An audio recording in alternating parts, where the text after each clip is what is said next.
Topic வந்து என்னன்னா anchor, கோபம்னா என்ன அப்படின்னு பார்க்கலாம். கோபம், வாட் இஸ் ஆங்கர்?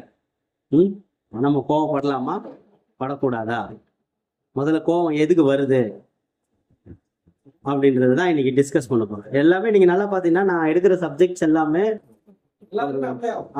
நான் டாக்டரினலா எடுக்கிறது இல்லை. நான் ரொம்ப நாளா சொல்லிட்டேன் டாக்டரினலா எடுக்க மாட்டேன்னு. அதனால என்னதான் எடுக்கிறேன்னா ஒரு கேரக்டர் பேஸ்டு, இல்லைன்னா ஒரு பர்சனாலிட்டி, கிறிஸ்துக்குள்ள ஒரு பர்சனாலிட்டி டெவலப்மெண்ட் பண்றதுக்கான சப்ஜெக்டா தான் இருக்கும். அதனால எல்லாருக்குமே பிரயோஜனம் இருக்கான்னு எனக்கு தெரியல, ஆனா எனக்கு பிரயோஜனம் இருக்குது. அதனாலதான் நான் அதை எடுத்துட்டு இருக்கிறேன். ஓகேங்களா? ரைட். இப்ப நான் என்ன பார்க்க போறது இல்லை அப்படின்னு சொல்லிடுறேன். கோபம்னா என்ன அப்படின்னா உலகம் இல்லை. கோபம்னா என்னன்னா கிறிஸ்டியன்ஸ்க்கு ஒரு வியூ வச்சிருப்பாங்கல்ல, அந்த வியூல நம்ம பார்க்க போறது இல்லை. ஒண்ணு. ரெண்டாவது, கடவுளுடைய கோபம்னா என்னன்றதை பத்தி பார்க்க போறது இல்லை. புரியுதுங்களா? அதை பார்த்து அது தெரியும் கடவுளோட கோபம் என்ன அப்படின்றது நம்ம பின்னாடி பார்க்கலாம். ராத்தன் அப்படின்ற வார்த்தை யூஸ் பண்ணிருக்கோம். ஏன் கடவுளுடைய கோபத்துக்கு ராத்ன்ற வார்த்தை யூஸ் பண்றாங்க, நம்மளுடைய கோபத்துக்கு ஆங்கர்ன்ற வார்த்தை யூஸ் பண்ணுவாங்க? சரிங்களா? நம்ம ஜென்ரலா ஒரு மனுஷன் கோபப்படுறா அது ஆங்கர், கோபம், மூர்க்கம், இந்த மாதிரி நிறைய வார்த்தைகள்லாம் வரும்.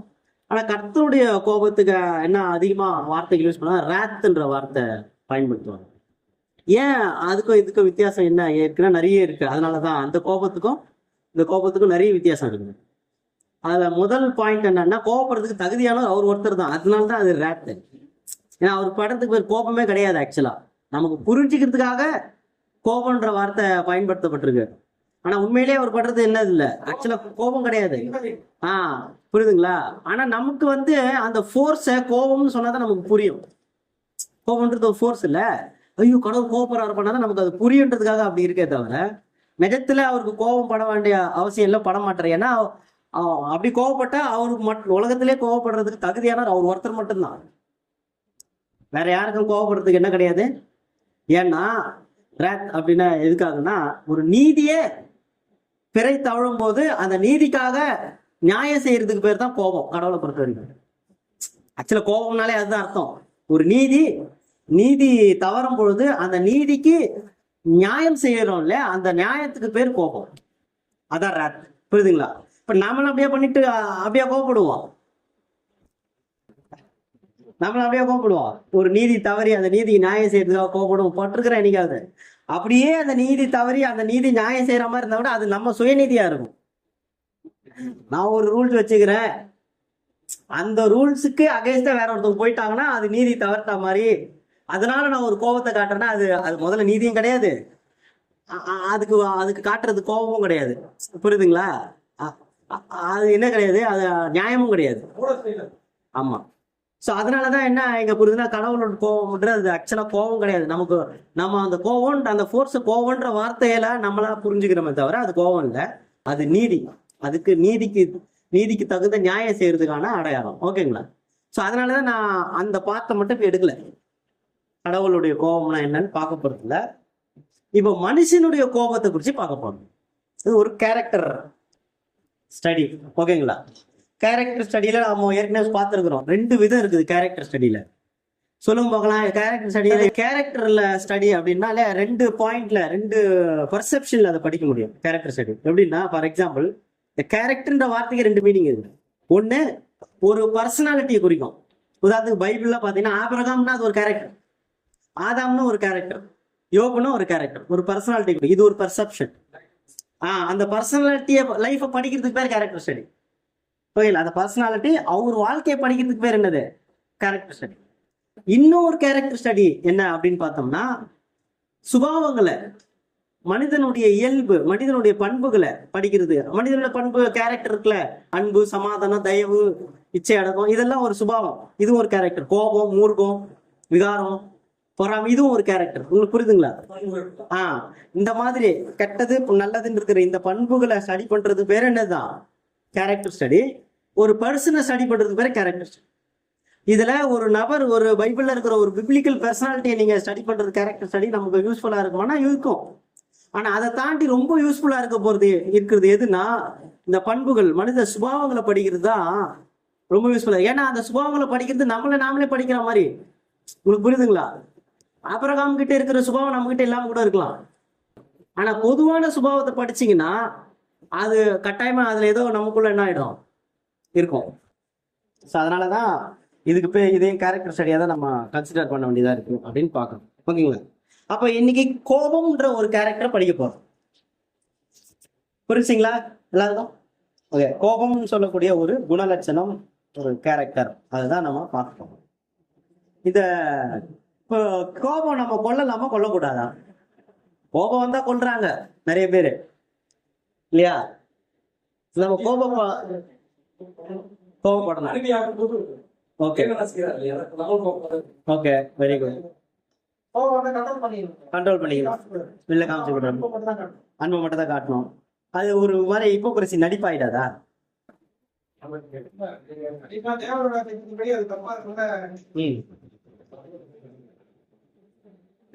கோபத்தை வச்சீங்கன்னா அப்படியே அப்படி இருக்குது, நடிப்பாயிடாதா? இல்ல ஜஸ்ட் ஜெனரலா கேக்குறேன். ஓகே, சரி. கோபப்படுறதுனால நமக்கு என்ன நன்மை வருது சொல்லுங்க பாக்கலாம். இல்ல என்ன நன்மை இருக்கு? ஏன்னா நல்லா ஒண்ணு மட்டும் உலகத்துல செய்யற எல்லாத்துலயுமே ஒரு நன்மை இருக்கும், தீமையும் இருக்கும். அது வேரியேஷன் தான் டிஃபர் ஆகும். இல்ல நீங்க ஒரு பெரிய தீமை செய்யறீங்க, அதுல சின்னதா தான் நன்மை இருக்கும். பெரிய நன்மை செய்யறீங்கன்னா அதுல சின்னதா தீமை இருக்கும். அது எப்பவுமே மறக்க முடியாது, நல்ல ஞாபகம் வச்சுக்கங்க. ஓகே, வேரியேஷன் டிஃபரெண்ட் இருக்கும். சரி, கோபப்படத்துல என்ன நன்மை இருக்குது? ஓகே, சரி செய்யப்படுறாங்க. சரி, கோபத்துல என்ன தீமை இருக்குது?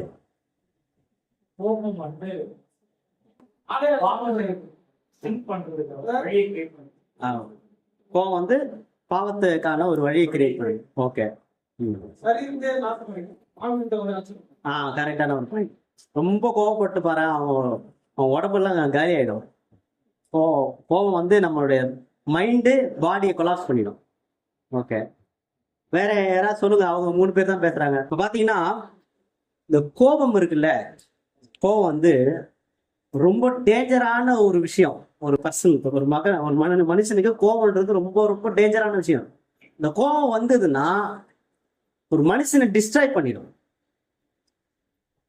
கோபம் வந்தா ஒரு மனுஷன் என்ன ஆயிடும், அது டிஸ்ட்ராய் பண்ணிடும். இப்போ ஃபர்ஸ்ட் கேள்வி, கோபம் வந்தா அது எந்த மனுஷனை டிஸ்ட்ராய் பண்ணணும்னா, எந்த மனுஷனுக்கு கோபம் வருதோ அந்த மனுஷனே டிஸ்ட்ராய் பண்றோம். அது அந்த கோபத்தினுடைய பவர். ஆப்போனன்ட்டை டிஸ்ட்ராய் பண்றதுலாம் அப்புறம் ஆகலாம். அந்த கோபத்துல அவனுக்கு போய் அடிக்கிறது, உதைக்கிறது, கொலை கூட பண்ணுவாங்க சிலர், அதெல்லாம் அப்புறம். அது தப்பு தான். ஆனா அதுக்கு முன்னாடியே யாரும் டிஸ்ட்ராய் ஆயிட்டா? நம்ம டிஸ்ட்ராய் ஆயிட்டோம். இந்த கோபம் கொள்ளக்கூடிய நபரு தன் சுயத்தை இழந்துருவாரு. எல்லாத்தையும் இழந்துட்டு கிட்டத்தட்ட அவர் அந்த மிருக மைண்ட், ஒரு பீஸ்ட் மென்டாலிட்டி வந்துருவாரு. ஒரு மிருகத்தனத்துக்கு வந்துருவான் கோவப்படணும். அந்த கோபத்தினால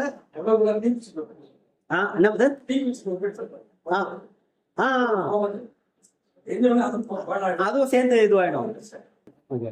அப்ப பாருங்க, அதான் அந்த கோபம் வந்து ரொம்ப ஒஸ்ட் ஒரு கேரக்டர்ல கோபம். அப்ப இந்த கோபம் மனுஷனுக்கு இருக்குல்ல, அப்ப தன்னையே அழிக்கக்கூடிய ஒரு விஷயம் கோபம். பாயிண்ட் நம்பர் 1, தன்னுடைய சுபாவத்தெல்லாம் ஸ்பாயில் பண்ண. நம்ம கிட்ட நிறைய நல்ல சுபாவம் ஆக்சுவலா இருக்கும், ரொம்ப நிறைய நல்ல சுபாவம் இருக்கும், ரொம்ப நல்லவங்களா கூட இருக்கும். ஆனா அந்த கோபம் வந்து அந்த சுபாவங்கள் எல்லாம் டிஸ்ட்ராய் பண்ணும். இப்படி இருக்கு ஒரு பாயிண்ட் கோபம். அதே நேரத்துல இந்த கோபம் இருக்குல்ல, அது ஒரு நல்ல ஃபோர்ஸும் கூட. பாருங்க, ரொம்ப ஒஸ்ட் கேரக்டராகவும் நம்மளை மாத்திரும். அதே நேரத்தில் இந்த கோபத்தை நீங்க சரியா பயன்படுத்தினீங்கன்னா நீங்க என்ன ஆயிடுவீங்கன்னா பெஸ்டாவும் மாறிடுவீங்க. ஒரு நல்ல பர்சன் சொல்ல முடியாது, ஒரு அச்சீவ் பண்ணக்கூடிய நபரா மாறுவீங்க வாழ்க்கையில. உங்க கோபத்தை கரெக்டா பண்ணணும். யாரோ ஒருத்தர் மேல கோபம் வருதுன்னா அவரு மேல காட்டாம, அந்த கோபத்துக்கு ஒரு காரணம் இருக்குல்ல, அதனாலதானே அவர் நம்மளை ட்ரிகர் பண்றாரு. அந்த காரணத்து மேல அந்த கோபத்தை காட்டினு வச்சுங்களேன், நீங்க பர்ஃபெக்ட்ன்றது எனக்கு நம்பிக்கை இல்லை, பட் இருந்தாலும் நீங்க ஒரு நல்ல கோபத்தை ஜென்ரேட் பண்ணி ஒரு நல்ல விஷயத்தை செய்றீங்கன்னு, உனக்கு இந்த வேலையை செய்ய வராது, நீ விளங்க மாட்ட, உருப்படவே மாட்டேன், உன் கையில இந்த வேலையை கொடுத்தம் பாரு அப்படின்னு யாராவது நம்மளை கோவப்படுத்துறான்னு வச்சுங்க, அவங்க மேல கோவப்படாதீங்க. ஏன் என்னால அந்த வேலை செய்ய முடியாது, ஏன் நான் விளங்க மாட்டேன்னு சொல்றாரு, நான் செஞ்சு காட்டுறேன் அப்படின்னு இந்த கோபத்தை கொண்டு போய் அந்த இஷ்யூ மேல வச்சுங்கன்னு வச்சுங்களேன், கோபம் சிறந்ததா இருக்கும். உங்களுக்கு புரியுதா நான் சொன்ன டிஃபரன்ஸ்? அப்போ இது யாரையும் ஹர்ட் பண்ணாது, உங்களையும் ஹர்ட் பண்ணாது. பட் அந்த இஷ்யூவை மேல அந்த கோபத்தை ஃபோக்கஸ் பண்ணீங்கன்னா உங்களுக்கு என்ன டெவலப் ஆகும்னா அந்த ஒரு ஸ்கில் டெவலப் ஆகும். அது இஷ்யூவா இருக்கட்டும், எது ஒன்னாலும் இருக்கட்டுமே. அப்போ உங்க கோபத்தை காட்டலாம். ஆனா இந்த மாதிரி காட்டினீங்கன்னா கோபம் உங்களுக்கு என்னவா இருக்குன்னா ஒரு பலன் தரும்.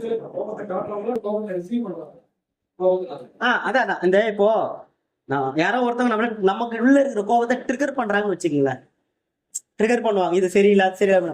அப்ப நான் ட்ரிகர் ஆகிறேன் கோபத்தினால. இப்ப ட்ரிகர் ஆகும்போது அந்த பர்சன் மேல அந்த கோபத்தை கொண்டு போய் கொட்டாம அந்த நபர் என்ன காரணத்துக்கு என்ன ட்ரிகர் பண்ணாலும் அந்த காரணத்து மேல அந்த கோபத்தை ஃபோக்கஸ் பண்ணீங்கன்னா ஒண்ணு அந்த காரணம் சரியாகும், புரியுதுங்களா? இல்ல அந்த காரணத்துல நம்ம மாஸ்டர் ஆகும், அதை எது வராதுன்னு சொன்னது வர வைக்க முடியும்.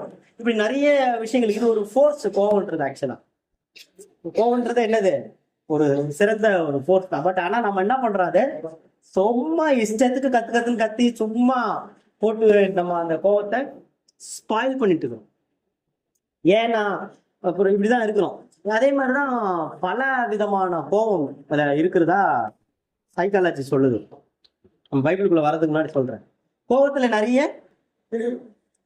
வகைகள், பிரிவுகள், கிளாசிபிகேஷன்ஸ் எப்படி வேணாலும் சொல்லலாம். கோபத்துல இருக்குது. இது கேள்விப்பட்டிருக்கீங்களா? சில கோபத்துக்கு எப்படி சொல்லுவாங்கன்னா ரொம்ப இன்டென்ஸ்ட் ஆங்கர்னு சொல்லுவாங்க. ஆங்கரோட டைப்ஸ்ல அந்த ஆங்கர் எப்படி இருக்குன்னா ரொம்ப இன்டென்ஸ்ட் ஆங்கரா இருக்கும். அது என்னது இன்டென்ஸ்ட் ஆங்கர்? இல்ல அதெல்லாம் ரிசல்ட்டுக்கே போகாதீங்க. இந்த ஆங்கர்லயே நிக்கல. அது இன்டென்ஸ்ட் ஆங்கர்னா என்னது?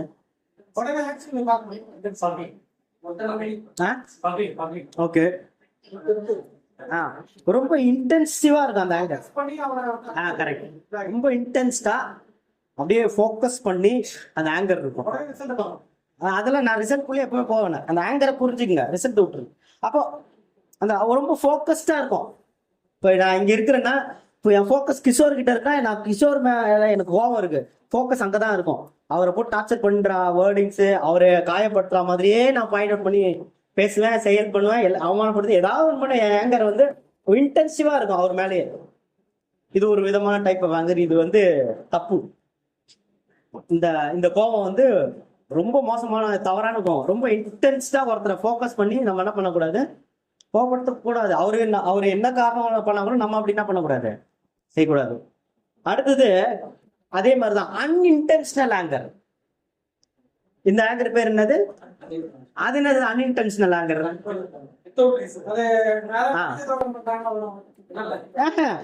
அன்இன்டென்ஷனல் ஆங்கர்னா கரெக்ட் சொன்னீங்க, ஷார்ட் டெம்பர். அப்படியே என்னன்னா அவங்களுக்கு செல்ஃப் கண்ட்ரோல் இருக்காது. அவங்களுக்கு என்ன இருக்காது, செல்ஃப் கண்ட்ரோல் இருக்காரு. பட்டுன்னு ஆயிடுவாங்க, ஷார்ட் டெம்பர் ஆயிடுவாங்க. அடுத்து கொஞ்ச நேரத்துல நார்மல் ஆயிடுவாங்க. அந்த ரொம்ப இயல்பாவே இருப்பாங்க. அதுக்கப்புறம் நீங்க திட்டினாலும் அடிச்சாலும் சாதாரணம் ஆயிடுவாங்க, ரொம்ப நார்மலா இருப்பாங்க. அந்த ஷார்ட் டெம்பர் ஆகிற நேரம் அதுக்கப்புறம் அதை பத்தி ரொம்ப வருத்தப்படுவாங்க. இப்போ இந்த ஆங்கர் இருக்குல்ல, இது தப்புதான், ஆனா சரி. ஏன் அப்படின்னா இந்த மாதிரி ஷார்ட் டெம்பர் உள்ளவங்க இருக்காங்கல்ல, அவங்க ஆக்சுவலா ரொம்ப பாவம். ஏன்னா அவங்களுக்கு தெரியாம தான் இதெல்லாம் நடக்குது. அவங்களுக்கு இயல்பா தெரியாம நடக்கிற ஒரு விஷயம், தெரியாம இந்த சென்ஸ் அவங்களுக்கு செல்ஃப் கண்ட்ரோல் குறைவா இருக்கிறதுனால வருது. புரியுதா? அப்போ இத அவங்க ட்ரைனிங் பண்ணணும்னா செல்ஃப் கண்ட்ரோல தான் ட்ரெயின் பண்ணணும். அவங்க செல்ஃப் கண்ட்ரோலை இம்ப்ரூவ் பண்ணாங்கன்னா இந்த ஆங்கர் கம்மியாகும். இவங்களுக்கு 0 டாலரன்ஸ் அல்லது 0 செல்ஃப் கண்ட்ரோல் இருக்கிறதுனாலதான் அவங்க என்ன பண்ணாங்கன்னா டப்புன்னு ஒரு விஷயத்த ரிசீவ் பண்ண அடுத்த கணமே என்ன ஆயிடும், கோவத்தை உச்சகட்டத்துல வெளி காமிச்சிட்டு அடுத்த கணமே சைலண்ட் ஆயிடுவாங்க. வெரி நெக்ஸ்ட் மூமெண்ட் என்ன ஆயிடுவாங்கன்னா நார்மல் ஆயிடுவாங்க. அந்த கோவப்பட்டதே அவங்க காட்டிக்க மாட்டாங்க, நார்மல் ஆயிடுவாங்க. அந்த கோவப்பட்ட நபர்கிட்டே ரொம்ப சகஜமா சந்தோஷமா ரொம்ப அன்பா பழகுவாங்க. சொல்றது விளங்குதுங்களா? இந்த ஆங்கர், இப்படியாப்பட்ட ஒரு ஆங்கர் இருக்குல்ல, இது ஒரு அன்இன்டென்ஷனல் ஆங்கர். கிட்டத்தட்ட இது ஒரு மன இது மாதிரிதான். பட் ஆனா தப்பு இல்லை, அது நிறைய பேருக்கு இந்த காலத்துல இருக்குது. அப்போ அப்படியேப்பட்ட நபர் இருக்கிறாங்களே, அவங்களால அந்த கோபம் கூட இருக்கிறவங்களை புரிஞ்சுக்கிட்டா பிரச்சனை இல்லை. அவங்க சுத்தி இருக்கிற ஜனங்கள்ல அவங்கள புரிஞ்சுக்கிட்டா பிரச்சனை இல்லை, புரிஞ்சுக்கலாம் பிரச்சனை தான். ஏன்னா இவங்களை திருத்த முடியாது. யார் திருத்த முடியாது? இந்த ப்ராப்ளத்தை திருத்துறது ரொம்ப ரொம்ப கஷ்டம். ஏன்னா இவங்களுக்கு செல்ஃப் கண்ட்ரோல் இல்லை. அப்ப அந்த செல்ஃப் கண்ட்ரோல் சரியானாதான் இவங்க என்ன பண்ணுவாங்க, இந்த கோபத்தை ட்ராக் பண்ணி கொஞ்சம், அதாவது கொஞ்சம் கொஞ்சமா குறைக்க முடியும். குறைக்கதான் முடியுமே தவிர முற்றிலும் என்ன பண்ண முடியாது, பண்ண முடியாது. இப்படி ஒரு கேட்டகரி இருக்குது. அடுத்த இன்னொரு ஆங்கர் இருக்குது, எமோஷனல் ஆங்கர். எமோஷனலா சிலர் திடீர்னு ஆங்கர் ஆவாங்க. இப்ப நான் சொன்ன இது அத்தனையுமே இதே சபையில இருக்கிறாங்க. முதல்ல சொன்னல இன்டென்ஷனல் ஆங்கர் இருக்கிறாங்க அவங்க.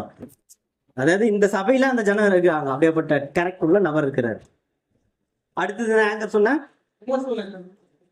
ரெண்டாவது அவங்களும் இங்க இருக்கிறாங்க இந்த சபையில. யாரு நான் சொல்ல மாட்டேன், எனக்கு தெரியும் யாருன்னு, உங்களுக்கு கண்டிப்பா தெரியாது. பழகலாம் புரிஞ்சுக்கலாம். பட் ஆனா புரிஞ்சுக்கிட்டு நம்ம ஜட்ஜ் பண்ணக்கூடாது இல்லையா? அது நானா கூட இருக்கலாம், அதனால நம்ம ஜட்ஜ் பண்ணணும்னு அவசியம் இல்லை. ஆனா என்ன புரிஞ்சு அதாவது அண்டர்ஸ்டாண்டிங். ஸோ ஃபோக்கஸ் பண்ணி ஆங்கரா இருக்கிறது ஒண்ணு, அன்இன்டென்ஷனலா சடனா ஆங்கர் ஆகி குறையிறது ஒண்ணு. அப்போ எமோஷனல் ஆங்கர், அதுனா இந்த எமோஷனல் ஆங்கர்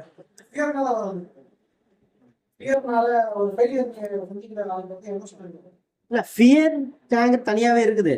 பட் எமோஷனல் ஆங்கர்னா என்ன, நாட் ஃபியர்க்காக மட்டுமே அது வராது, அப்படியே வச்சுக்கலாம். 100% அது பியூர் அன்பு கிடையாது. இவர் எக்ஸ்பெக்டேஷன்ஸோட இருந்து இவங்களே ஒரு அன்புன்னு ஒண்ணு இவங்களே கிரியேட் பண்ணி வச்சுக்கிட்டு இதுதான் அன்புன்னு கரெக்ட் பேஸ்டான ஒரு பொசசிவ்னஸ்ல வருது. இவங்களாம் ஒரு அன்பை கிரியேட் பண்ணி வச்சுக்குவாங்க. அது அந்த ரூலை யாராவது மீறும் போது எமோஷன் ஆவாங்க. உங்களுக்கு புரியுதுங்களா? இவங்களே உருவாக்கிக்கிறது இதெல்லாம். இப்படி இருக்கக்கூடிய எமோஷனல் ஆங்கர். இந்த எமோஷனல் ஆங்கர் என்ன பண்ணுவாங்கன்னா, அடிக்கடி எமோஷனல் ஆனா பிரச்சனை.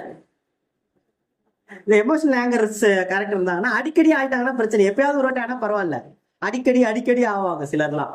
சின்ன சின்ன விஷயத்துக்கு எமோஷனல் ஆங்கர் ஆயிடுவாங்க.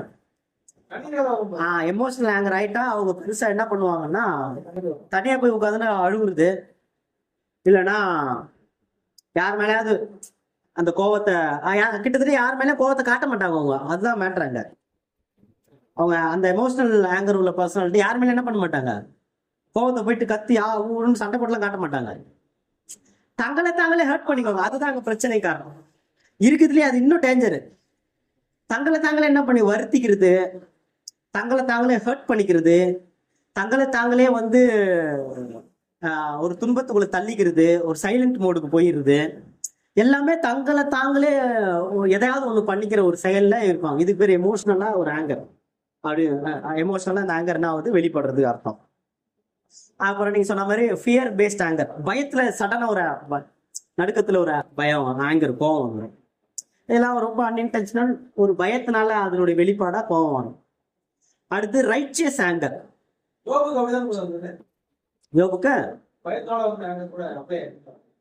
பயத்தினால வரல, யோகுக்கு அவர் பயப்படல பெருசா.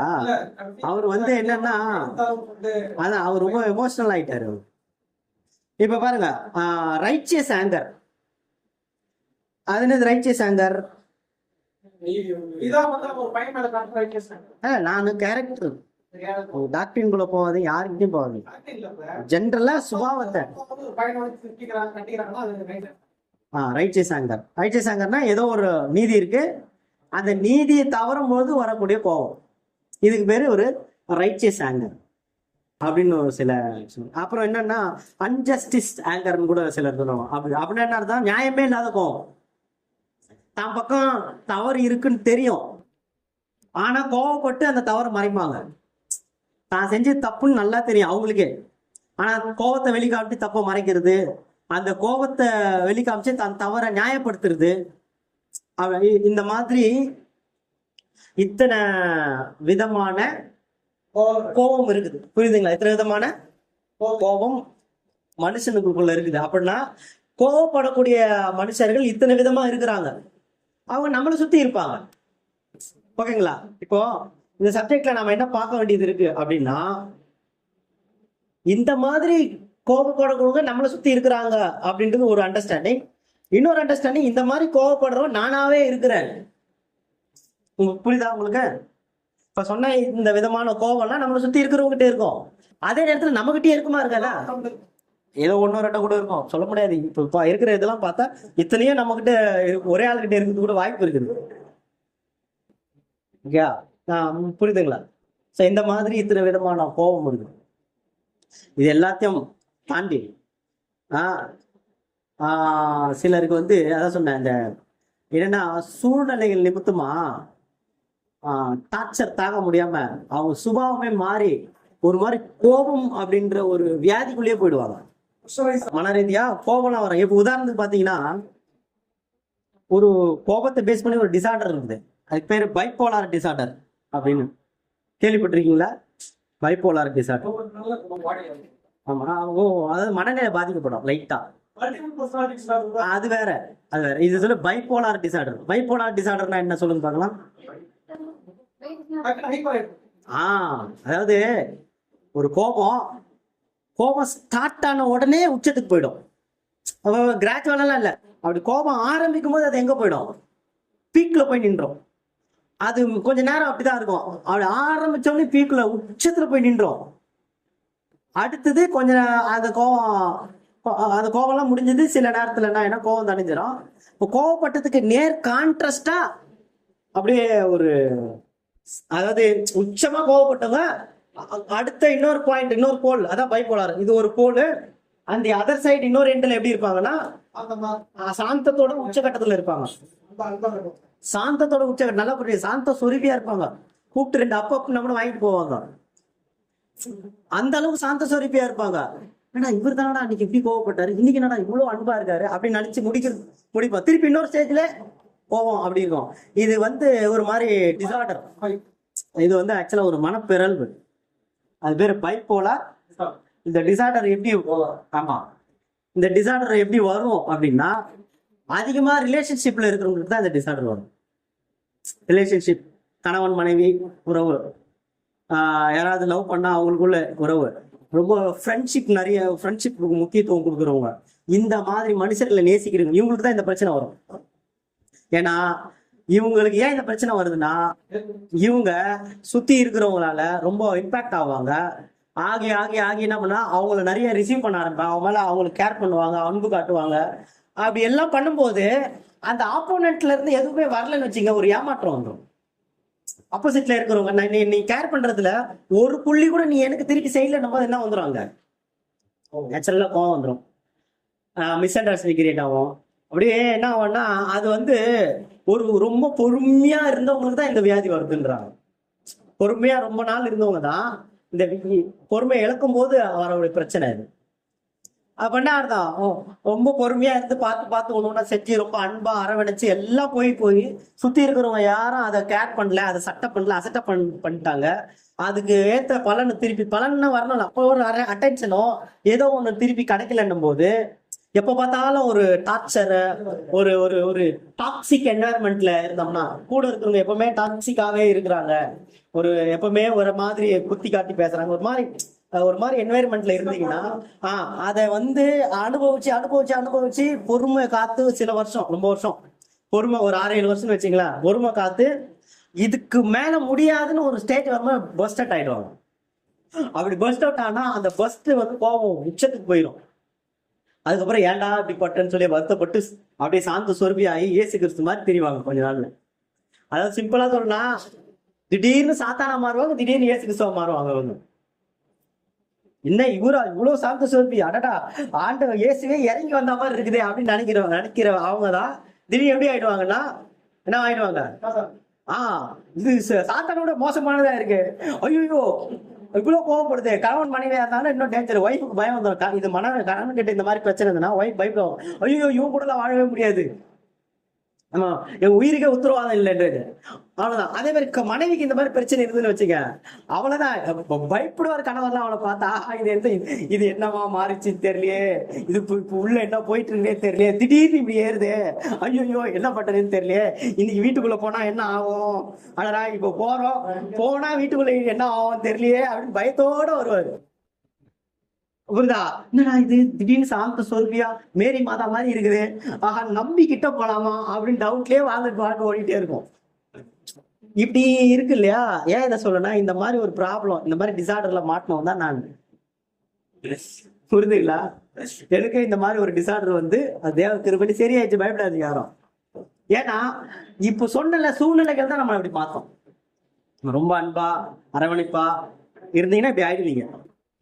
அதுக்கான அப்ப இருந்தீங்கன்னா எப்படி இருக்குன்னா அன்எக்ஸ்பெக்டடா இருந்துடணும், அன்கண்டிஷனலா இருந்துடணும். கண்டிஷனலா எக்ஸ்பெக்டடா இருந்தீங்கன்னா இப்படிதான் வரும். ஏன்னா இன்னைக்கு காலம் அப்படிதான் போயிட்டு இருக்கு. ஸோ அப்போ பாருங்க, இப்படிதான் கோபம் ஒரு மனுஷனை ஸ்பாயில் பண்ணும். இந்த மாதிரி கோபத்தினால வரக்கூடிய டிசார்டர்ஸ் எல்லாம் உலகத்துல இன்னும் நான் பைப்போலார்னு ஒரு விஷயம் தான் சொல்லியிருக்கேன், இன்னும் ஏகப்பட்ட விஷயம் இருக்கு அதுல. ஓகேங்களா? அப்போ நம்மள இது ஒரு பெரிய விஷயம் இல்லை ஆக்சுவலா, இவங்களை ஹேண்டில் பண்றது ரொம்ப ஈஸி தான். அன்பா இருந்தா ஈஸியா ஹேண்டில் பண்ணிட்டு போயிடலாம். பட் நம்ம கூட இருக்கிறவங்க ஈகோஸ்டிக்கா, அன்பு காட்டாதவங்களா, ரொம்ப மூர்க்கத்தனமா இருந்தாங்கன்னா, every action there is an opposite equal ரியாக்ஷனா மாறிடும் அங்க அந்த இடம். புரிஞ்சுங்களா? அப்படியே போயிடும் பீக்ல. ஸோ இப்படிலாம் கர்த்தர் என்ன பண்றாருன்னா, கோவம் மனுஷனுக்குள்ள இருக்குதுன்றத ஜஸ்ட் உங்களுக்கு ஒரு டேட்டா தரேன், அவ்வளவுதான். ஓகேங்களா? ஆனா கர்த்தருக்குள்ள வந்தீங்கன்னா இது கண்டிப்பா மாறிடும். எல்லாத்தையும் அவர் செய்வாரு, எல்லாத்தையும் மாத்தக்கூடியவர். நான் அனுபவிச்சு சொல்றேன் இந்த விஷயம்லாம். இந்த கோவம் மேட்டர் நான் எக்ஸ்பீரியன்ஸ்ல தான் பேசுறேன். எல்லாத்தையும் மாத்திட்டு வருவோம்ல கர்த்தருக்குள்ள வந்தோம்னா. கர்த்தருக்குள்ள வரணும், அதான் இங்க மேட்டர். ஆனால் வரமாட்டோம், அதான் பிரச்சனை. ஓகேங்களா? ரைட். அப்ப இந்த கோவத்தினுடைய எக்ஸ்பிரஷன்ஸ் இருக்குல்ல, நிறைய இருக்குது. அதை குறித்து பைபிள் சில வசனங்கள் சொல்றாரு. ஒரு கோபம்ன்ற அந்த ஒரு விஷயம் எப்படியெல்லாம் ஒரு மனுஷனுக்குள்ள எந்த மாதிரியான எக்ஸ்பிரஷன்ல வெளில வருதுன்றத சில வசனங்கள் அடிப்படையில் நாம் படிக்கலாம். நீதிமொழிகள் 27ஆம் அதிகாரம் 4வது வசனம். Anchor is cruelty. ஸோ அப்போ ஆங்கில பைபிள் அதில் ஆங்கர் இஸ் குரூவல்னு வரும். அப்போ ஒரு ஆங்கர் குரூவல்ட்டியா வெளில வருது, ஒரு குரூவல் பார்வை, பர்சனாலிட்டியா இருக்கும். ஸோ ஆங்கரோட ரிஃப்ளெக்ஷன் வெளில வரக்கூடிய தன்மை அது பைபிள் சொல்லுது. அடுத்தது ப்ராவர்ப்ஸ் 15:18.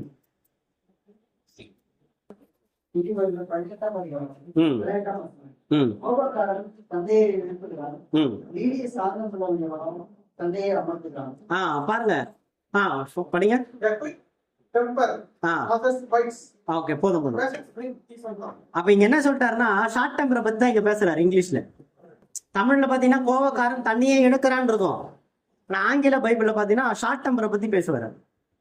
அந்த ஷார்ட் டெம்பரா இருக்கிறவங்க உண்மையிலே அந்த நேரம் வரைக்கும் தன்னை இழந்துதான் இருப்பாங்க, ஒரு மிருக நிலையில தான் இருப்பாங்க அப்படின்றாரு. ஓகேங்களா? அடுத்தது ப்ராவர்ப்ஸ் 12:16. நீதிமொழிகள் 12ஆம் அதிகாரம் 16வது வசனம்.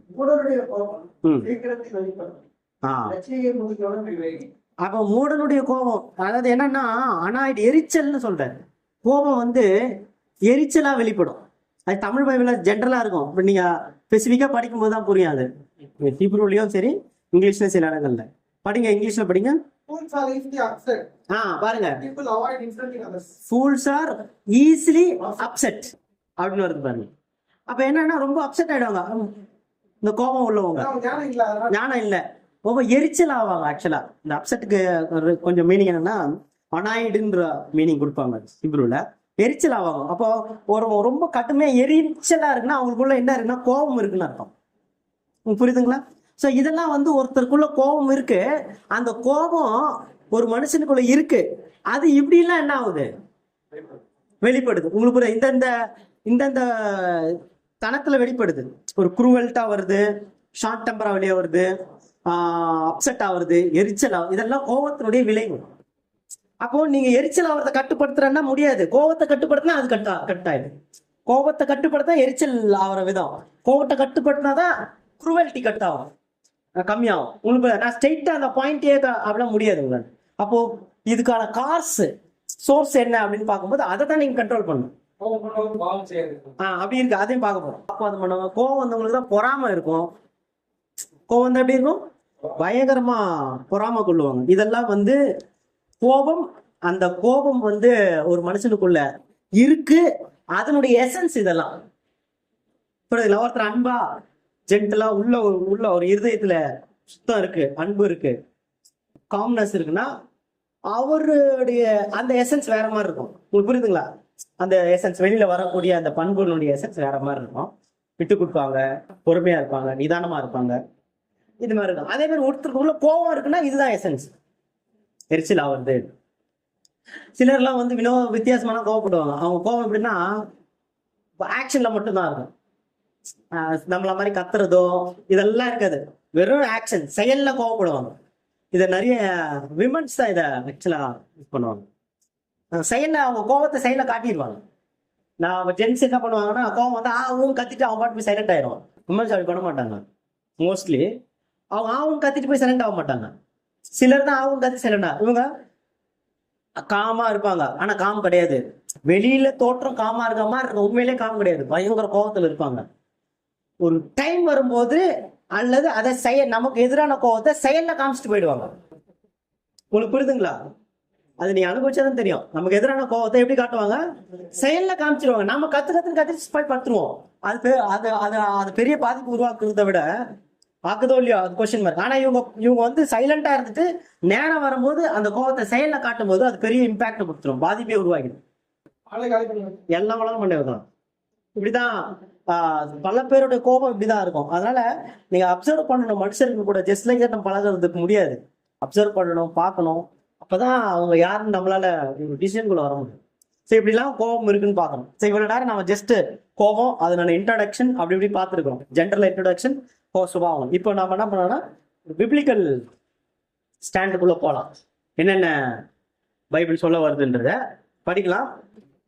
சங்கீதம் 37ஆம் சங்கீதம் 8வது வசனம். பொல்லாப்பு, எரிச்சல், இது எத்தனையுமே கோபத்தினுடைய தன்மைகள்ன்றத புரிஞ்சுக்கலாம். ஓகேங்களா? இப்ப படிக்கலாம். யாக்கோபு, ஜேம்ஸ் 1ஆம் அதிகாரம் 20வது வசனம். ஒரு வசனம் இப்படி சொல்லு, மனுஷனுடைய கோபம் தேவனுடைய நீதியை நடப்பிக்க மாட்டாதுன்றாரு. ஓகே, இன்னொரு வசனம் படிக்கலாம். சங்கீதம் 76:10.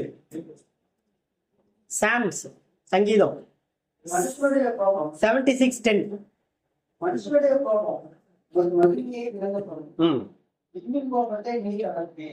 அப்படின்னு நிறுத்துறீங்க. இந்த ரெண்டு வசனமே பயங்கர கான்ட்ரடிக்ஷன். முதல்ல என்ன பார்த்தோம்? மனுஷனுடைய கோபம் நீதியை நடப்பிக்காதுன்றாரு. இப்ப இங்க வசனம் பார்க்கணும், மனுஷனுடைய கோபம் அவருடைய கர்த்தருடைய மகிமையை வெளிப்படுத்துன்றார். என்னங்க இது? ஆமா. அப்போ எப்படி? அப்போ இங்க என்ன பைபிள் நமக்கு லீட் பண்ணுதுன்னா ரெண்டுத்துக்குமே பாசிபிலிட்டியை காட்டுதுங்க. கோபப்படலாம், அந்த கோபம் கர்த்தருடைய மகிமையை கூட வெளிப்படுத்தணும்னு சொல்லுது. இன்னொரு இடத்துல நீ கோபப்பட்டினா என்ன, தேவனோட நீதியே நடக்காதுன்னு சொல்லுது.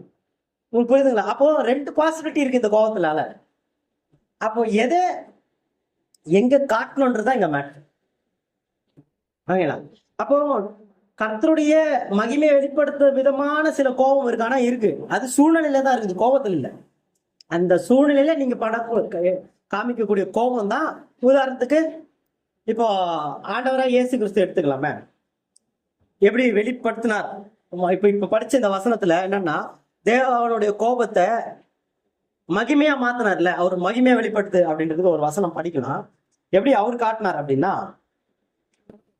மார்க் 3ஆம் அதிகாரம் 5வது வசனம் சொல்லுங்க. இப்ப இது படிச்சீங்கன்னா உங்களுக்கு புரிஞ்சிடும். அவர்களுடைய அவர் விசுவாசத்தை கோபத்துடனே இருந்தவர்களை பார்த்து அந்த மனுஷனை நோக்கி உன் கையை ஈர்த்து என்றால் அவன் ஈர்த்தினான், அவன் கை மருந்தை போல சொந்தமாய். இப்ப இயேசு கிறிஸ்து ஒரு அற்புதம் பண்றாரு. அற்புதமே ஒரு கோபத்துடைய வெளிப்பாடு. ஆனா இப்ப தேவனுடைய மகிமை வெளிப்படுச்சா இல்லையா? அந்த இடத்துல என்ன நடக்குது அப்படின்னா, அதான் சூழ்நிலை. அந்த சூழ்நிலை என்ன நடந்தது அப்படின்னா, ஓய்வு நாள்ல சுகமாக்கலாமா வேணாமா, இதான் கொஸ்டின். இவருக்குள்ள வாக்குவாதம் நடக்குது இல்ல. அவர் சொல்றாரு ஒரு பாயிண்ட், இவர் சொல்ற இப்ப போயிட்டே இருக்கும்போது ஆண்டவர் என்ன பண்றாருன்னா உடனே இந்த செயல் செய்யறாரு. அப்போ அவங்களோட இருதய கடினத்தினால அவர் கோவப்பட்டு தான் இந்த செயல் செய்யறாரு இயேசு கிறிஸ்து. உங்களுக்கு புரியுதுங்களா? ஏன்னா இவன் ஏன் இவ்வளவு இருதய கடினமா இருக்கிறான்? நம்ம சொல்றோம், தெளிவா சொல்றோம், புரிஞ்சுக்க மாட்டேங்கிறான். அவன் ஏதோ பழைய பஞ்சாயத்தையே வச்சு உருட்டிட்டு இருக்கிறாங்க. இப்படி இவ்வளவு கடினமா இருக்குது. இப்ப இவனுக்கு ஒரு செயல் செஞ்சாதான் இவன் அடங்கம் போட்டுருக்குது அப்படின்னு ஜஸ்ட் உங்களுக்கு புரிய வைக்கிறதுக்காக இப்படி பேசுறேன். ஓகேவா? அப்ப என்ன பண்றாருன்னா, ஒரு சின்ன ஒரு கோபத்தினால கூப்பிட்டு அந்த கையை சூம்பின கை சொஸ்தமாக்குறாரு. அங்க தேவனுடைய மகிமை வெளிப்பட்டுது. அப்ப புரியுதா உங்களுக்கு? சிச்சுவேஷன் சொல்றேன். அப்போ சிச்சுவேஷன் பொறுத்து அவங்க கோபம் தேவனுடைய மகிமை வெளிப்படுத்தும். சிச்சுவேஷன் பொறுத்து. அப்போ இந்த மாதிரி வேற ஒரு சிச்சுவேஷனா இருக்கும்போது அந்த இடத்துல உங்க கோபத்தை நீங்க தேவையில்லாம காமிக்கும் போது அங்க என்னவா மாறுது? செய்ய முடியாததான் மாறும். இப்ப இந்த சிச்சுவேஷன் அப்படி முடிஞ்சுது, மத்த சிச்சுவேஷன்ல முடியாம போகும். அது புரியுதுங்களா உங்களுக்கு? அதுக்கு தான் இந்த ரெண்டு விஷயம் இருக்கு. கான்ட்ரடிக்ஷன் கிடையாது, அந்த சூழ்நிலை தான் அந்த கோபத்தை டிஸ்கிரைப் பண்ணுது. ஓகேங்களா? தேவனுடைய மகிமையை வெளிப்படுத்துதா அல்லது தேவ நீதியை செய்யாம போறதா அப்படின்னு சொல்றது. நான் சொல்றது புரியுதுங்களா? ரைட்டு. அடுத்தது இப்ப படிக்கலாம் ஒரு வசனம். எபேசியர் 4:26. சாரி, நான் தான் தப்பா சொன்னேன். கோபம் கொண்டாலும் பாவம் செய்யாதீர்கள். ஆ, சூரியன் அஸ்தம் செய்வதற்கு முன்னாக உங்கள் எரிச்சல் தனியே கிடக்கும். அவ்வளவுதான். இப்போ அடுத்த ஒன்று சொன்னார், நீங்கள் கோபம் கொண்டாலும். அப்போ அப்ப ஏதோ ஒரு கோபத்தை பர்மிட் பண்றாரு நமக்கு. ஏன்னா கோபம்ன்றது என்ன, ஒரு சில சூழ்நிலை சில விஷயங்களை கட்டுப்படுத்துறதுக்கு கோபம் உதவு செய்யும். 100% ஃப்ரீடம்ன்றது எப்படி ஆயிடும்னா, அது டேக் இட் ஃபார் கிராண்டடா ஒரு மாதிரி போய் முடிஞ்சிடும் அந்த சூழ்நிலை. ஸோ தவறான சூழ்நிலை மாறும் பொழுது, சூழ்நிலைகள் பாவத்துக்குள்ள நம்ம கொண்டு போகும்பொழுதோ அல்லது சூழ்நிலைகள் நீதியை எதிராக நடக்கும்போது அந்த இடத்துல என்ன பண்ண வேண்டியதா இருக்குன்னா, கோபம்ன்ற ஒரு ஆற்றல், ஒரு ஃபோர்ஸை காமிச்சுதான் அதை சரிப்படுத்த வேண்டி இருக்கு. அப்படிதான். அப்ப அந்த கோபம் பண்ணும்போது நம்ம பாவம் செய்யாம கோபப்படணும். கோபம் கொண்டாலும் என்ன பண்ணக்கூடாது, அததான் சொல்ல வர. இப்ப தாவீது மேய்ப்பரா இருந்தாரு. மேய்ப்பர் தானே தாவீது? மேய்ப்பரா இருக்கும்போது அவர் கையில என்ன இருக்கும், கோல் இருக்கும். எப்படி இருக்கும் கோல்?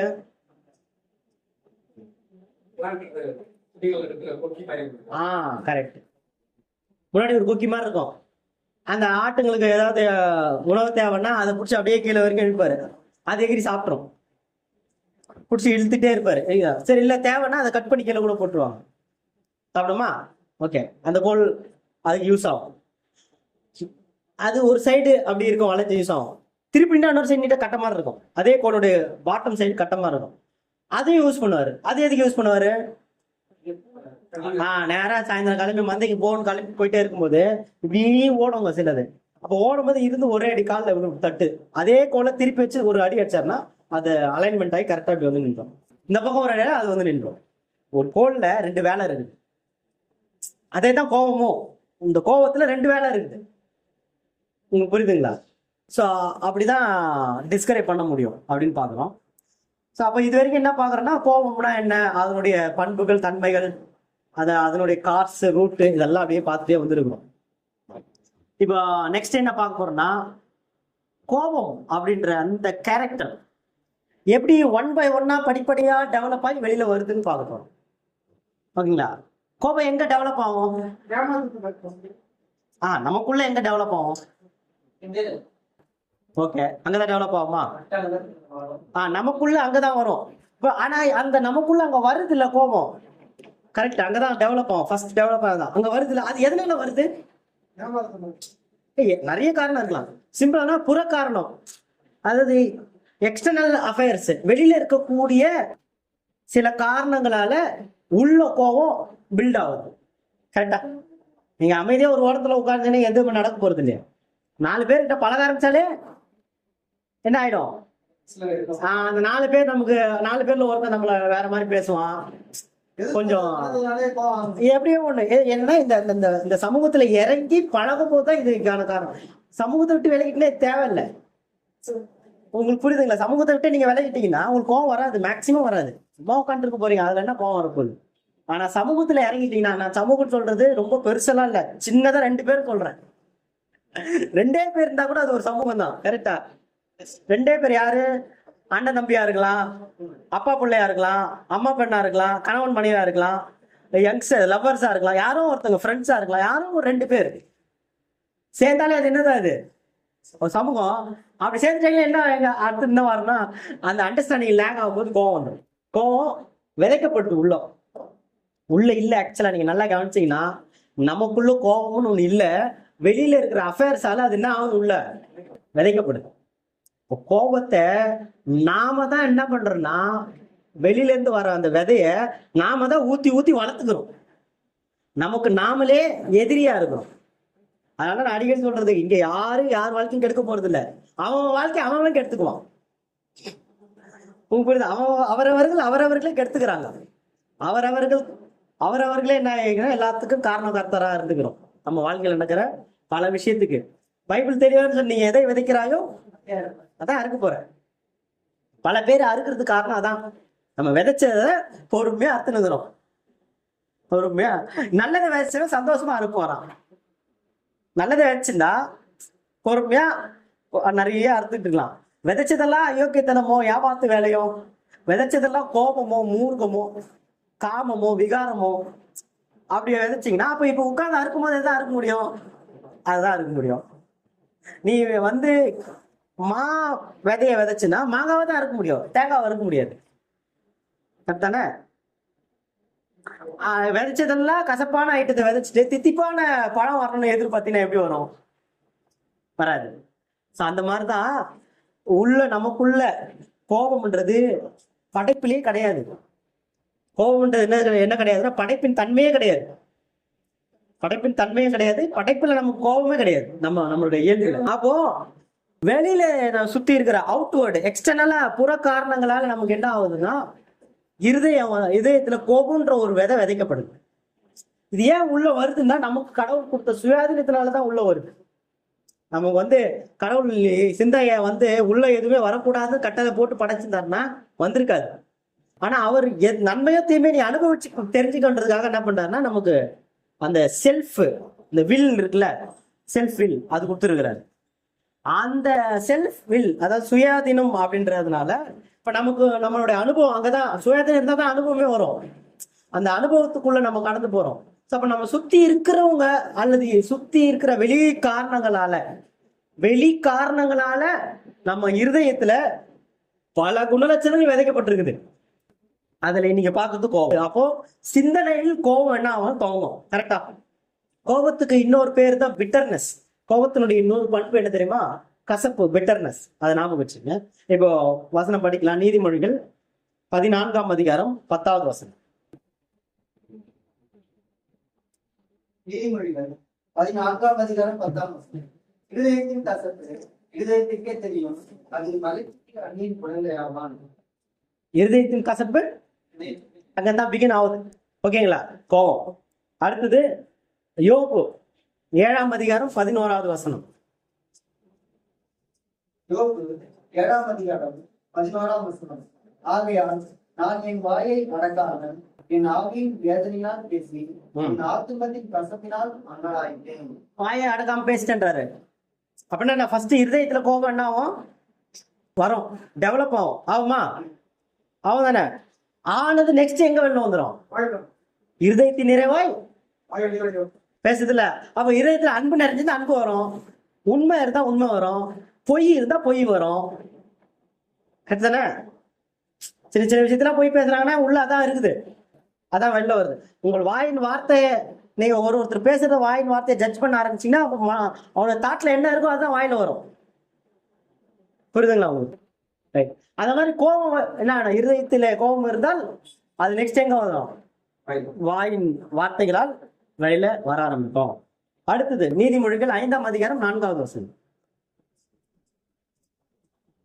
நீதிமொழிகள் 5ஆம் அதிகாரம் 4ஆம் வசனம். அவரது செய்கையின் முடிவோ வெற்றியை போல கசப்பும் கருப்புள்ள பட்டயம் போல். அடுத்தது செய்கை. அடுத்தது அது எப்படி ரிஃப்ளெக்ட் ஆகும்? செயல்ல வரும். புரியுதுங்களா? பாருங்க, இருதயத்துல முளைக்கும், வாயின் வார்த்தையாக இருக்கும். அடுத்தது எங்க போய் முடியும்? செயல்ல முடியும். கோபம். கோபத்தோட செயல்ல எப்படிலாம் கோபத்தோட செயல் இருக்கும்? எப்படி வேணாலும் இருக்கும் இல்ல? சிலர் சண்டை போடலாம், சிலர் தவறான முடிவுகள் எடுக்கலாம், செயல்படுத்தலாம் தவறான முடிவுகளை. சிலருக்கு விரோதமா யார் மேல கோபம் இருக்கோ அவர்களுக்கு விரோதமா காரியங்களை கன்னிங்னஸா காய் நகர்த்தலாம். ஸோ அந்த மாதிரி இருக்கும் ஆங்கர். ஸோ செயல்ல வருது. 3வது என்னன்னா செயல்ல வரும். 4வது என்ன படிக்கலாம்? சங்கீதம் 64:4. 64ஆம் அதிகாரம் 4வது வசனம். அதான் ஃபைனலா என்ன அப்படின்னா, இந்த கோபம் கடைசியா யாரையோ போய் என்ன பண்ண போகுது? அட்டாக் பண்ண போகுது. யாரையோ போய் அது யாரோ அதிகமா அந்த யாரை அட்டாக் பண்ண நம்ம கூட இருக்கிறத அட்டாக் பண்ணி நல்லா நிதானிச்சு பாருங்க. நாம் அதிகமா கோபத்தை யாருக்கிட்ட மட்டும் தான் காமிப்போம்னா, யாரோ ஒரு ஸ்ட்ரேஞ்சர் கிட்ட இது வரைக்கும் காமிச்சிருக்க மாட்டோம். யாரோ ஒரு ஸ்ட்ரேஞ்சர் கிட்ட காட்ட மாட்டோம். கரெக்ட் தானே? தெரியாத ஆளுகிட்ட நம்ம நிச்சயமா காட்ட மாட்டோம். அப்படியே மேட்டர் ஆஃப் ஃபேக்ட் அந்த மொமெண்ட்ரியா இருக்கும் கோபம்.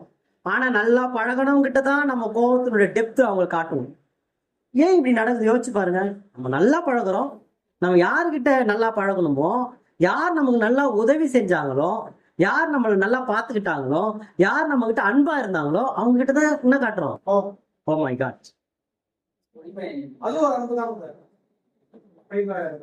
அப்படில ஏன் யோசிச்சு பாருங்களேன். அப்ப எப்படி கோவம் ஒரு கோவத்தை பாருங்க எங்க காட்டுறோம். நமக்கு நமக்கு நல்லா பழகுனா நம்ம கூட ஆளுங்கிட்ட தான் கோவத்தை காட்டுறோம். ஏன் சொல்லுங்க. அவங்க மேல நான் நம்பிக்கை வச்சுட்டு இருப்போம், அந்த நம்பிக்கை மீறி இந்த மாதிரி மெனி ரீசன்ஸ் இருக்கும்.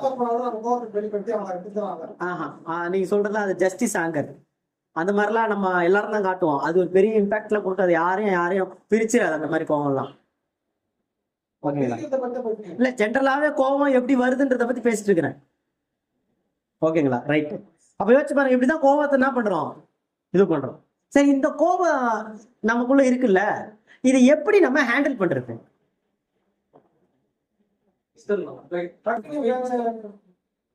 விஸ்டம் டக்குன்னு வெளில போயிடணும். மெயினா விஸ்டம் தேவ வார்த்தை தான் அது நம்மளுக்கு பண்ணும். அதே மாதிரி சூழ்நிலைய ஹேண்டில் பண்ணோம்னா அந்த இடத்த விட்டு கடந்து போகிறது எப்பவுமே பெட்டர். நான் ரொம்ப கோவப்பட்டேன் டக்குன்னு எனக்கு ரொம்ப உச்சகட்டம் வருத்து தெரிஞ்சா நான் அந்த இடத்துல வெளில போயிடுவேன். அதுக்கப்புறம் போய் உட்கார்ந்து அனலைஸ் பண்ண. ஏன்னா முதல்ல அந்த இடத்த விட்டு போயிருவேன். ஏன்னா எசக்க பசங்க ஆயிடும். அதனால மேக்ஸிமம் இப்பெல்லாம் கத்தருக்கு அப்படிலாம் நான் எதுவும் நடந்து விடல. நம்மளோட கேரக்டரே டிமாரலைஸ் பண்ணிடும். நம்மளை தப்பானவனாவே கொண்டு போய் ப்ரொஜெக்ட் பண்ணிடும் அந்த சூழ்நிலை. நம்மளை தெரிஞ்சவங்கள என்ன இவரே இப்படி பண்றாரு அப்படிதான் கொண்டு போய் விட்டுரும். தெரிஞ்ச நாளைக்கு நம்ம கிட்ட பேசக்கூட மாட்டாங்க. இவரு பெரிய பைபிள் கிபிள் பேசுற இவரே இப்படி சரி செம்ம இறங்கி ரவுடி மாதிரி சண்டை போட்டுக்கிறாரு, எப்படி வேணாலும் கொண்டு போய் விட்டுரும். அப்போ பொறுமைன்ற ஒரு இடம் அந்த இடத்துல இருந்ததுன்னா எல்லாமே கிளியர் ஆயிடும். ஓகேங்களா. சரி, அப்ப இப்ப எப்படி இதை ஆங்கரை கண்ட்ரோல் பண்றது? உண்மையே சொல்ல போனா ஆங்கர் கண்ட்ரோல் பண்ணாம இருக்கிறதா பெட்டர் நமக்கு. ஏன்னா கண்ட்ரோல் பண்ணீங்கன்னா வியாதி செத்து போயிடும். கோவம் வர நம்ம கண்ட்ரோல் பண்ணி வச்சிங்களேன் பல பிரச்சனை வரும். ஆனா என்ன பிரச்சனை, இப்ப கண்ட்ரோல் பண்ணலன்னா அதை விட பெரிய பிரச்சனை வரும். ஓகே, வசனம் ஞாபகம் வர வேண்டிய அவசியம் இல்லை. அந்த சுபாவம் நமக்குள்ள வந்துடும். நம்ம நினைக்கிற வசனம் படிச்சு அந்த நேரத்துல வசனம் அப்படியே ஃபுல்லா மைண்ட்ல அப்படிலாம் கிடையாது. அந்த சுபாவம் வரும். நீங்க பைபிள் வார்த்தை படுக்கும் போது அந்த வார்த்தையினுடைய குணலட்சண கேரக்டர் நமக்குள்ள டிராவல் ஆகும். அதுக்கு தான் அங்க படிக்க சொல்றத தவிர வசனங்க அப்படியே எழுத்து வடிவத்துல அப்படியே ஒட்டிக்கிறதுக்கு கிடையாது, புரோஜனம் இல்லை. பைபிள் ஃபுல்லா அன்பு பத்தி எவ்வளவோ இருக்குது. எல்லா அன்புக்குரிய வசனங்கள் எல்லாம் ஞாபகம் பண்ணி வச்சுட்டு அன்பு வந்துருமா உங்களுக்குள்ள? பைஹாட்டா அன்புனா என்ன தெரியுமா அப்படின்னு ஒரு 500 வசனத்தை எடுத்து பேசுறதுன்னா அன்பு வந்துருமா? வசனத்தை பேசினா அன்பு வராது. வசனத்தின்படி பழகணும். அதுல சொல்ல கருத்து உள்வாங்கிட்டீங்கன்னா அன்பு வரும். ஆமா, அதுக்கு தான் படிக்கிறோம்.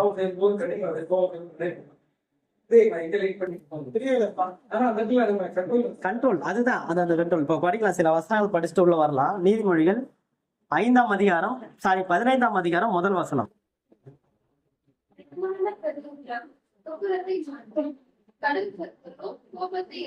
அதான் சொல்றாரு பாருங்க. கோபம் அப்படின்ற ஒரு விஷயம் டெவலப் ஆகும்போது அவன் ரொம்ப காமா நல்ல வார்த்தையில பேச ஆரம்பிச்சிருக்கு. அதுதான் ஒரே என்ன உத்தரவு கொடுக்க சொல்ல. இப்ப ஆப்போசிட்ல இருக்கிறவன் கட்டுமையா பேசுறான், ரொம்ப மோசமா பேசுறான். அதுதான் அதை நம்ம ரிசீவ் பண்ணிட்டோன்னு வச்சுங்க. அதே அந்த என்ன ரிசீவ் பண்ணோமோ அதுதான் நம்ம என்ன பண்ணோம், ரியாக்ட் பண்ண தோணும். நீங்க ரிசீவ் பண்ணாம பொறுமையா இருந்துக்கிட்டு பொறுமையான வார்த்தைகளை பேச ஆரம்பிச்சுன்னா அவன் காம்டவுன் ஆயிடுது. பேசுறது நம்ம ரியாக்ஷன் தான் அங்க மேட்டர். இப்போ ட்ரிகர் ஆகுது கோவம், ஆப்போசிட்ல இருக்கிறோம் பயங்கர ஒரு ஃபியூரியஸா கத்துறான்னும் போது இப்ப நாம திரும்ப அதே ஃபியூரியஸை காட்டும் போது அவன் இன்னும் அதிகமா என்ன ஆவான்னா மைலேஜ் கொடுக்குறோம். நம்ம இன்னும் அதிகமா எரியிற நெருப்புல எண்ணெயை ஊத்துற மாதிரி. அப்ப என்ன, அது மைலேஜ் அதிகமா ஆகுது அவனுக்கு, புரியுதுல? அப்ப மைலேஜ் அதிகமா அவன் என்ன பண்ணுவான், இன்னும் அதிகம் டெம்பர் ஆயிட்டே போவான். அவன் ஃபுல் ஃபோர்ஸ்ல வரும்போது அப்படியே சைலண்டா காமா ஆக்கி விட்டுருவான். ரொம்ப நிதானமா பேசுனீங்கன்னா காம் ஆயிடுவான். அந்த வசனமே அதான் சொல்லுது. இப்ப படிங்களா, அந்த வசனம் கிளியர் ஆயிடும். அவ்வளவுதான் சார்.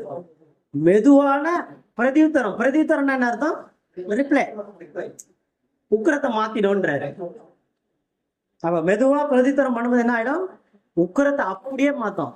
ஆனால் நம்ம கிட்டதான் இருக்குது எல்லாமே. நாம சைலண்டா நிக்கிறது, அதை ஆப்போசிட் பார்ட்டி அனலைஸ் பண்றது, காம் டவுனா இருக்கு. உங்களுக்கு 1000 கோவம் இருக்கலாம், நிறைய நாலேஜ் இருக்கலாம். அப்படியே சைலண்டா இருக்குது அந்த இடத்துல, அதுதான் உங்களுக்கு கை கொடுக்கும். உங்களுக்கு எவ்வளவு இன்ஃபுளுன்ஸ் வேணாலும் இருக்கலாம், நிறைய பேர் தெரிஞ்சிருக்கலாம், அதெல்லாம் இருக்கலாம், இருக்கட்டும், பரவாயில்ல, அது ஒரு வாரமா இருக்கட்டும். ஆனா அந்த மொமெண்ட்ல அது எதுவுமே கை கொடுக்காது. அந்த மொமெண்ட்ல உங்களை ஞானியாவோ உங்களை கை கொடுக்குற விஷயமா எது இருக்குன்னா காம் டவுன். ரொம்ப காமா இருந்துகிட்டு என்ன வேணாலும் கத்து, நீ காமா பதில் சொல்ல ஆரம்பிச்சுன்னா அவன் எனர்ஜி போயிடும். கத்தி கத்தி கத்தி எனர்ஜி போய் கொஞ்ச நேரத்துல அவன் காம் நம்மளோட காமா ஆயிடுவான். புரியுது? இருக்கு மத்தேயு 5ஆம் அதிகாரம் 7வது வசனம். ஓகே, அடுத்தது Proverbs 19 chapter 11th verse. மனுஷனுடைய விவேகம் அவன் கோபத்தை அடக்கும். விவேகம், ஒரு கோபத்தை அடக்கணும்னா மனுஷனுடைய விவேகம் தான் முக்கியம். விவேகம்னா அது என்னது விவேகம்?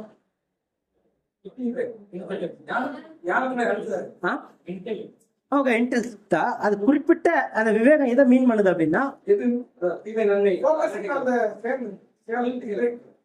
அனலிட்டிக்கல் மைண்ட் தான். எதுனா என்ன விஷயம் நடக்குதோ அதை கொஞ்சம் ஃபோர்காஸ்டா திங்க் பண்றது, அதான் விவேகம். குயிக்கா, அதாவது கொஞ்சம் முன்னாடி திங்க, அதாவது இந்த விஷயம் இங்க கொண்டு போய் விடும்னு யோசிக்கிறது தான் விவேகம். கரெக்டா சொன்னீங்க. ஒரு விஷயம் நடக்குது நம்ம முன்னாடி, அதாவது பர்டிகுலர் ஆங்கர், ஒருத்தன் கோவப்படுறான், இல்ல எனக்கு கோவப்படக்கூடிய விஷயம் வருது அப்படின்னும் போது இந்த கோவம் என்ன எங்க கொண்டு போய் நிறுத்தும்? இந்த கோவம் நான் படத்தை நீதியாவே இருக்கட்டுமே, ஆனா அது என்ன எங்க கொண்டு போய் நிறுத்தும்னு நீங்க யோசிச்சீங்கன்னா இந்த கோவப்பட மாட்டீங்க. ஆமா, இல்ல ஆப்போசிட்ல ஒருத்தன் கோபமா வந்தா கூட சரி இதுக்கு நான் ரிப்ளை பண்ணனா இது எங்க கொண்டு போய் நிறுத்தும்? இதான் விவேகம். அப்போ ஒரு விவேகம் அல்ல விவேகியா இருக்கிறவனோட இருந்தீங்கன்னா கோபத்துல இருந்து தப்பிக்கலாம். இப்போ காம்னஸ், ரொம்ப காமா ஜென்டிலா பேசினா அந்த சூழ்நிலை அணுகும் போது கோபத்துல இருந்து விடுதலை ஆகலாம், அந்த சூழ்நிலை அணுக முடியும். கொஞ்சம் விவேகியா இருந்தீங்கன்னா கோபத்துல இருந்து என்ன பண்ணலாம்? கொஞ்சம் என்ன ஆகலாம்? விடுதலை ஆகலாம். அதான் சொன்னேன், உனக்கு கோபம் வரும்போது சரி, அப்போனன்ட்டு கோபம் வரும்போது சரி, நீங்க ஆன் ஸ்பாட்ல ரொம்ப திங்க் பண்றது தான் வேணும். டக்குன்னு யோசிக்கணும், இது எங்க கொண்டு போய் நம்மளை நிறுத்தணும் யோசிச்சுன்னா முடிஞ்சு, எங்க கொண்டு போய் இந்த விடணும் யோசிக்கணும். இது குறிப்பா கணவன் மனைவிக்குள்ள வேணும். கோவப்படாம இது எங்க கொண்டு போய் உடனே வீட்டுல இருக்க விமன்ஸ் யோசிக்கணும். யோசிச்சாதான் லைஃப் கரெக்டா வரும். இல்லைன்னு வச்சுக்க, அது கண்ட இடத்துல கொண்டு போய் விட்டு எங்கெங்கயோ போய் நின்று கடை ரோட்ல முடிச்சதுல தான் கொண்டு போய் நிறுத்தோம். அடுத்தது எல்லாத்தோட அல்டிமேட்டா ஒரு சொல்றாரு, ஒரு வசனம் என்ன சொல்றாருன்னா, இந்த கோபத்தை எப்படி கண்ட்ரோல் பண்ணான்னு ஒரே ஒரு வசனம் படிக்கலாம். நீதிமொழிகள் 16வது அதிகாரம் 32வது வசனம். பலவானை பார்க்கிலும் நீடிய சாந்தம் உள்ளவன் பட்டணத்தை பிடிக்கிறவனை பார்க்கலும் தன் மனதை அடக்குகிறவன் உத்தமன். இதுதான் கோபத்தை அல்லது எந்த குணலட்சணத்தையும் நம்ம கண்ட்ரோல் பண்ணணும். நம்ம கிட்ட இருக்க தீய குணலட்சணத்தை எதையுமே கண்ட்ரோல் பண்ண இதுதான் லாஜிக். புரியுதுங்களா? மனதை அடக்குறது நல்லது கூட, மனதை அடக்குறது ரொம்ப நல்லதா போச்சு. இப்போ வர வர நல்ல விஷயம். அன்பு அப்படியே அப்படியே ஜம்ப் பண்ணி போய் காட்டாம அப்படியே காம் டவுன் நிதானமா காட்டிக்கலாம். அந்த மைண்டு வந்துட்டேன். இப்போ நம்ம எல்லாரும் வரணும். உதவியும் அதே மாதிரி காம் நிதானமா உதவி பண்ணிட்டு போவாங்க. நிதானமா அன்புக்கு மனதை முதல்ல அடக்கிட்டீங்கன்னா எல்லாமே கரெக்ட் ஆயிடும். இங்க மனதை அடக்காததுனாலதான் இவ்வளவு பிரச்சனை காரணம். ஓகேங்களா? அதுவும் குறிப்பா கோவத்தை நம்ம கோவத்துக்குள்ள நம்ம ஆளாகிறதுக்கு மிக முக்கியமான காரணம். ஓகே, அவ்வளவுதான். இந்த சப்ஜெக்ட் ஜஸ்ட் ஒரு கேரக்டர் பேஸ் தான். அதனால உங்களுக்கு புரியுற வரைக்கும் சந்தோஷம். ஸோ எல்லாம் முடிஞ்ச வரைக்கும் நான் கடைப்பிடிக்கிற வழியை பாருங்க. ஒரு சின்ன ஒரு நாலேஜ் உங்களுக்கு ஒரு என்லைட் ஆகுவீங்க. என்னன்னா ஒரு கோவம்னா என்ன அப்படின்னு ஒரு ப்ராக்டிஸ்க்கு இது யூஸ் ஆகும். ஓகேங்களா? ஸோ தேவன் தாமே உங்களை ஆசீர்வதிப்பாராக. ஆமென்.